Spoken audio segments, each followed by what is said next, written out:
Discurso del método. Primera parte. El buen sentido es la cosa mejor repartida del mundo, pues cada cual piensa que posee tan buena provisión de él, que aún los más descontentadizos respecto a cualquier otra cosa, no suelen apetecer más del que ya tienen. En lo cual no es verosímil que todos se engañen, sino que más bien esto demuestra que la facultad de juzgar y distinguir lo verdadero de lo falso, que es propiamente lo que llamamos buen sentido o razón, es naturalmente igual en todos los hombres. Y, por lo tanto, que la diversidad de nuestras opiniones no proviene de que unos sean más razonables que otros, sino tan solo de que dirigimos nuestros pensamientos por derroteros diferentes y no consideramos las mismas cosas. No basta, en efecto, tener el ingenio bueno. Lo principal es aplicarlo bien. Las almas más grandes son capaces de los mayores vicios, como de las mayores virtudes. Y los que andan muy despacio pueden llegar mucho más lejos, si van siempre por el camino recto, que los que corren, pero se apartan de él. Por mi parte, nunca he creído que mi ingenio fuese más perfecto que los ingenios comunes. Hasta he deseado muchas veces tener el pensamiento tan rápido, o la imaginación tan nítida y distinta, o la memoria tan amplia y presente como algunos otros.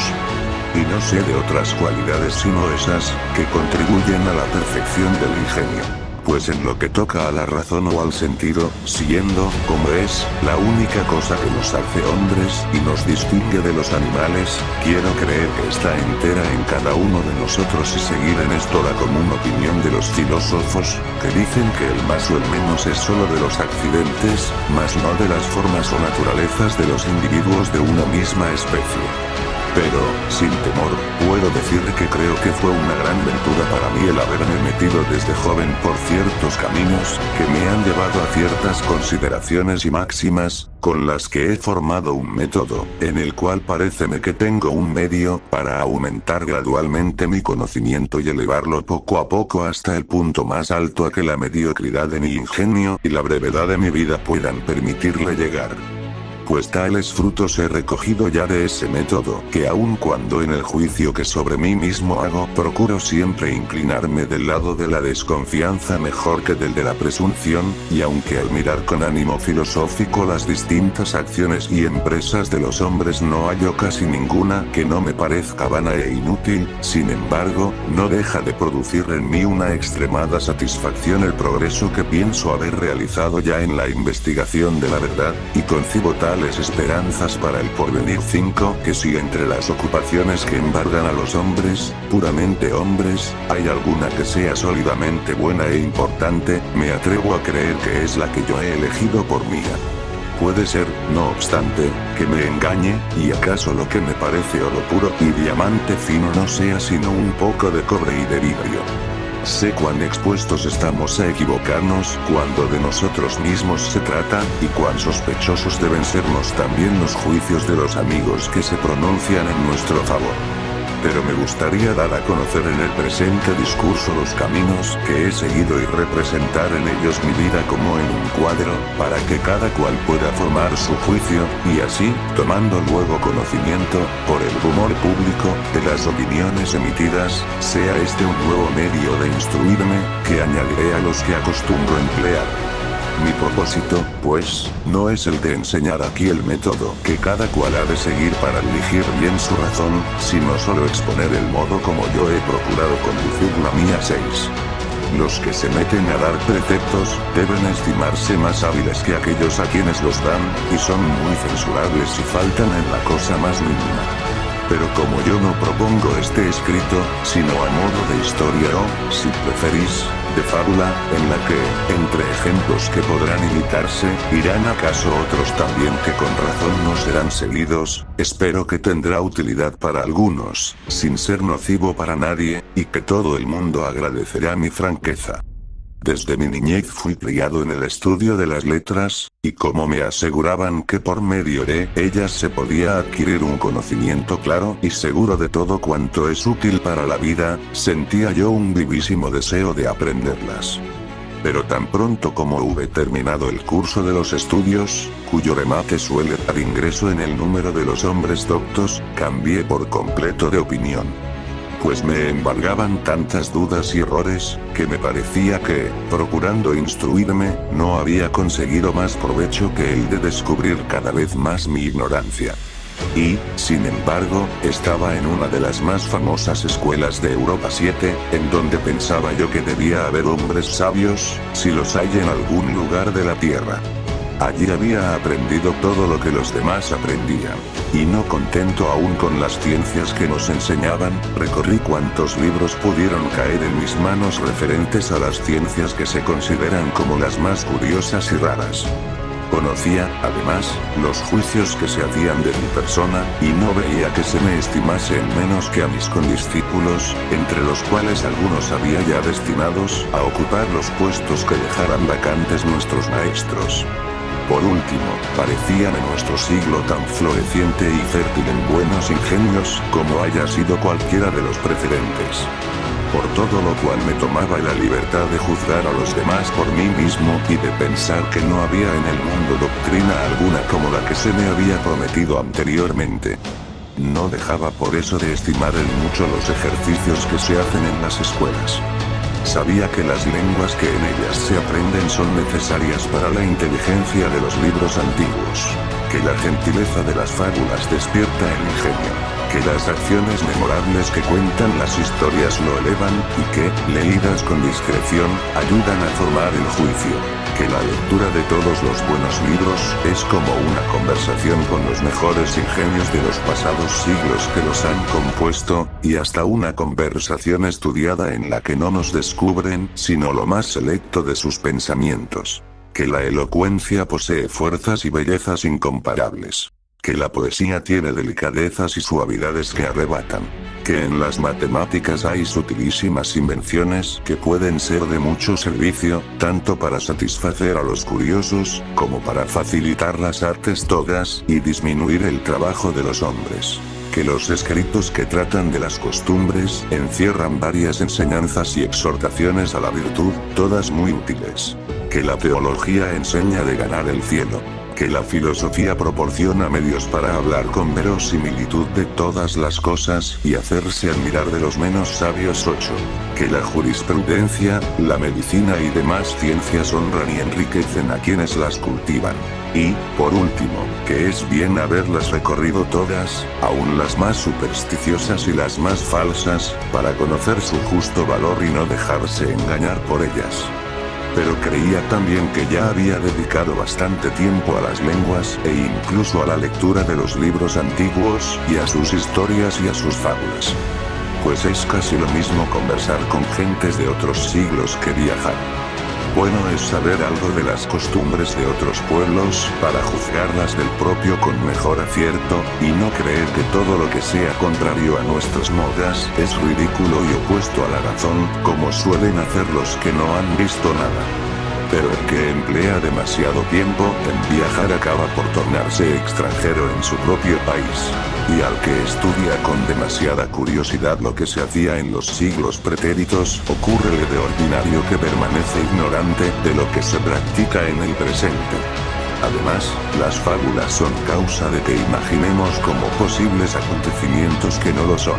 Y aún las más fieles historias, supuesto que no cambien ni aumenten el valor de las cosas, para hacerlas más dignas de ser leídas omiten por lo menos, casi siempre, las circunstancias más bajas y menos ilustres, por lo cual sucede que lo restante no aparece tal como es, y que los que ajustan sus costumbres a los ejemplos que sacan de las historias se exponen a caer en las extravagancias de los paladines de nuestras novelas, y concebir designios a que no alcanzan sus fuerzas.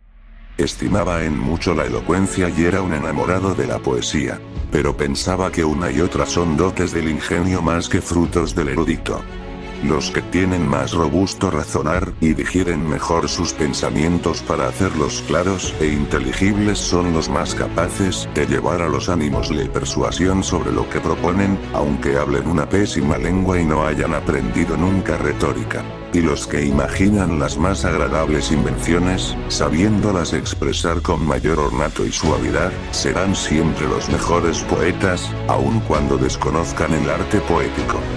Gustaba, sobre todo, de las matemáticas, por la certeza y evidencia que poseen sus razones. Pero aún no advertía cuál era su verdadero uso, y pensando que solo para las artes mecánicas servían, extrañábame que, siendo sus cimientos tan firmes y sólidos, no se hubiese construido sobre ellos nada más levantado 9.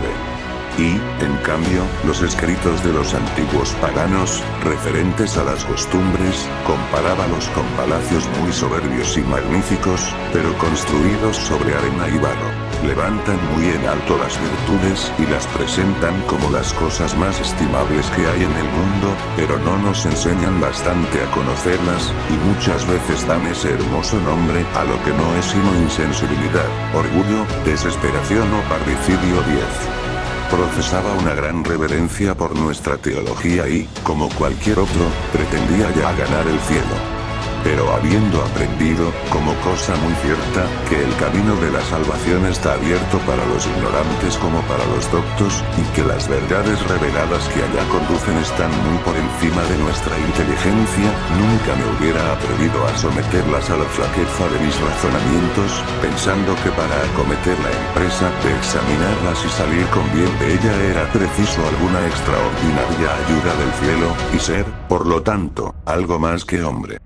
Nada diré de la filosofía sino que al ver que ha sido cultivada por los más excelentes ingenios que han vivido desde hace siglos, y, sin embargo, nada hay en ella que no sea objeto de disputa, y, por consiguiente, dudoso, no tenía yo la presunción de esperar acertar mejor que los demás. Y considerando cuán diversas pueden ser las opiniones tocantes a una misma materia, sostenidas todas por gentes doctas, aun cuando no puede ser verdadera más que una sola, reputaba casi por falso todo lo que no fuera más que verosímil.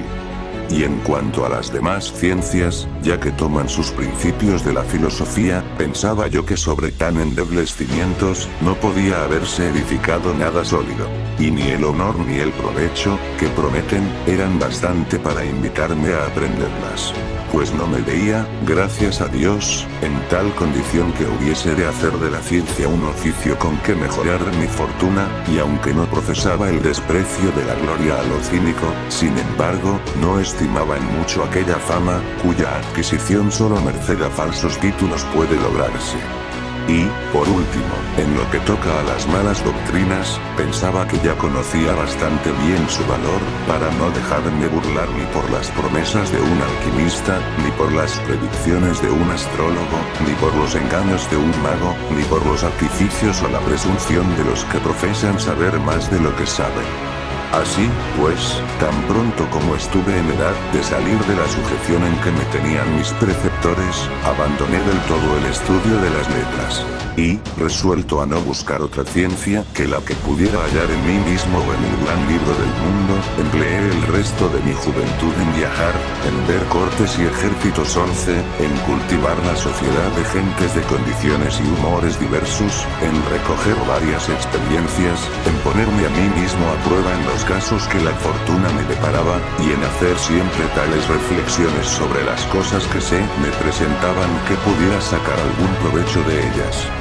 Pues parecíame que podía hallar mucha más verdad en los razonamientos que cada uno hace acerca de los asuntos que le atañen, expuesto a que el suceso venga luego a castigarle, si ha juzgado mal, que en los que discurre un hombre de letras, encerrado en su despacho, acerca de especulaciones que no producen efecto alguno y que no tienen para él otras consecuencias, sino que acaso sean tanto mayor motivo para envanecerle cuanto más se aparten del sentido común, puesto que habrá tenido que gastar más ingenio y artificio en procurar hacerlas verosímiles. Y siempre sentía un deseo extremado de aprender a distinguir lo verdadero de lo falso, para ver claro en mis actos y andar seguro por esta vida. Es cierto que, mientras me limitaba a considerar las costumbres de los otros hombres, apenas hallaba cosa segura y firme, y advertía casi tanta diversidad como antes en las opiniones de los filósofos. De suerte que el mayor provecho que obtenía era que, viendo varias cosas que, a pesar de parecernos muy extravagantes y ridículas, no dejan de ser admitidas comúnmente y aprobadas por otros grandes pueblos, aprendía a no creer con demasiada firmeza en lo que solo el ejemplo y la costumbre me habían persuadido. Y así me libraba poco a poco de muchos errores, que pueden ofuscar nuestra luz natural y tornarnos menos aptos para escuchar la voz de la razón. Mas cuando hube pasado varios años estudiando en el libro del mundo y tratando de adquirir alguna experiencia, resolvíme un día estudiar también en mí mismo y a emplear todas las fuerzas de mi ingenio en la elección de la senda que debía seguir, lo cual me salió mucho mejor, según creo, que si no me hubiese nunca alejado de mi tierra y de mis libros.